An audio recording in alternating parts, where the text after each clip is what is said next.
everybody. Today I'm going to talk to you a little bit about one of the funnest times of year. October 31st through November 2nd, there are many different celebrations that people all around the world celebrate. A few of these are Samhain, the Celtic New Year, and the Day of the Dead. Now, traditionally, Samhain, which is one of the celebrations that are at this time of the year, traditionally, that is when the sun is in 15 degrees of Scorpio. Now, this is also the time of year that marks the third and final harvest of the season. And this also marks the time when the veil between the two worlds is the thinnest. And the celebrations that are celebrated in the Day of the Dead are the celebration of reincarnation and also the celebration of all the people that have gone on before us to the other world. Now, to explain some of the activities and festivities that you can do during this time are, as I said before, this is the time of the third and final harvest.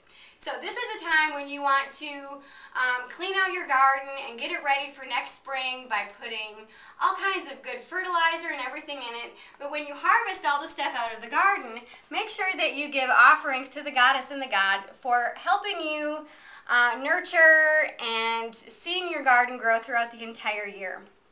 Now the colors for this time of year are any colors that you see in nature. Browns and blacks and deep purples and greens. Any colors that you see outside are perfect colors for your candles or celebration decorations. Since this is the time of year where the veil is the thinnest between our world and the other world, this is the perfect time to do divination. Various forms of divination are scrying, and you can do scrying with black mirrors, which I have a video on, and you can also use candles for scrying and meditation. Other forms of divination are runes, tarot, as well as using a pendulum. At this time of year, you're going to notice that the sun is waning, and the god has actually passed on to the other world and has re-entered the goddess, and she is now pregnant with the sun god who is going to be born on Yule. So this is the perfect time to incorporate eggs, which is a symbol of rebirth and reincarnation, into your festivities. Now you can make egg shakers, yay! Or you can make a very fun decorative egg tree. Now this tree I got at Target. It was very inexpensive.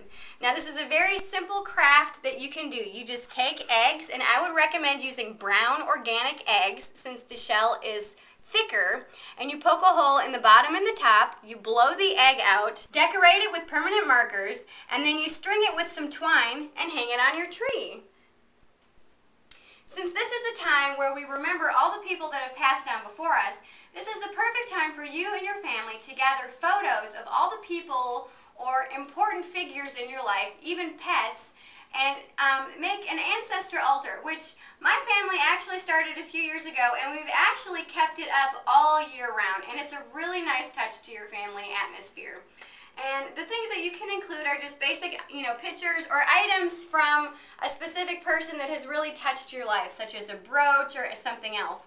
Another thing that you can do is create what's called a dumb supper. This is when you make little place cards for all the people that have passed on, or this is magic for a cat, anybody that's passed on that has really touched your life. And you can put out a plate of food in remembrance of those people. And by setting out the food and the place cards, you're inviting them to join you for your dinner. Something else that you can do, which is really fun for the whole family, is make sugar skulls or sweet skull bread.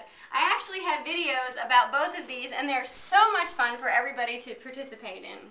Another thing that you can do for your festivities is make incense and oil. And you can use this for your ritual, or you can use it to dress your candles, or just make your bonfire smell absolutely divine. And a few fun things that you can do is you can make a witch's brew, which I'll have a video posted about that, and you can drink that around your bonfire. Now, my family likes to do a few different things. On Samhain Eve, we like to set out apples for Grandfather Deer.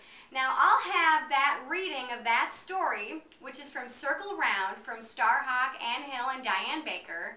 And it's a wonderful story, and it talks about visiting the Isle of Apples. And you leave out offerings of apples for the ancestors or all the spirits, and also Grandfather Deer on Samhain Eve.